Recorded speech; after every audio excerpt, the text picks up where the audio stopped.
حضرت جابر بن عبداللہ رضی اللہ تعالی عنہ روایت کو نقل کرتے ہیں.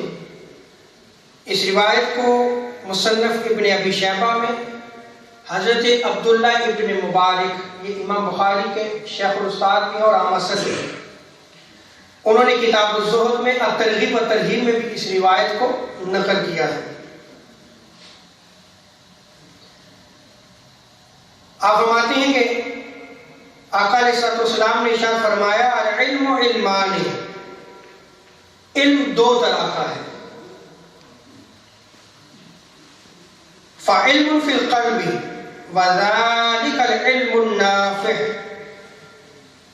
ایک علم جو ہے وہ دل میں ہوتا ہے اور یہ علم نافع ہوتا ہے. یعنی علم نافع کا سرچشمہ دل ہے، انسان کا باطن ہے. یہ جو باطن سے علم جاری ہوتا ہے یہ علم نافع ہے. اور دوسری روایت میں آتا ہے کہ آقا علیہ السلام نے ارشاد فرمایا کہ علم، ایک علم وہ ہے جو دل میں راسخ اور پختہ ہوتا ہے، اور دوسرا علم کیا ہے؟ سیدی عالم صلی اللہ علیہ وسلم فرماتے ہیں علم علی اللسان وتلک حجۃ اللہ علی ابن آدم، اور ایک علم جو ہے وہ زبان پر جاری ہوتا ہے، یہ ابن آدم پر اللہ کی حجت ہے. اب علم خواہ دل سے جاری ہو یا زبان سے جاری ہو، یہ علم کی دو قسمیں ہیں. ان علوم کا سرچشمہ جو ہے وہ سید عالم صلی اللہ تعالی وسلم کی ذات مقدسہ ہے. جو ان علوم کو حاصل کرنا چاہتا ہو اس کو مدینۃ العلم سے تعلق کو قائم کرنا ہوگا. میں توجہ چاہوں گا، علم کی دونوں اقسام بھی میں نے بیان کر دی.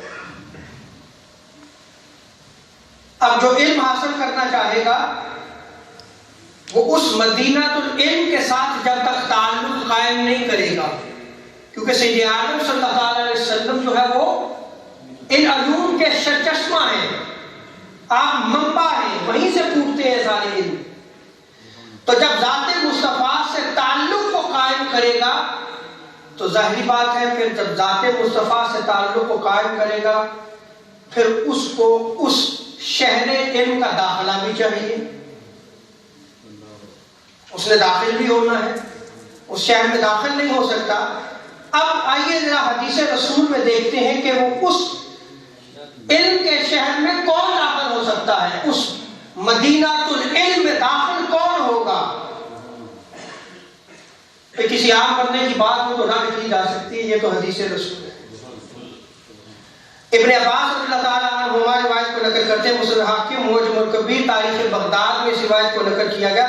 حضور خود ارشاد فرماتے ہیں انا مدینۃ العلم، کہ میں شہر علم ہوں. وعلی بابها، اور اس شہر علم کا دروازہ کون ہے؟ علی ہے. اور آگے حضور شاہ فرماتے ہیں، دیکھیں ہر بات خود حضور نے خود کھولی.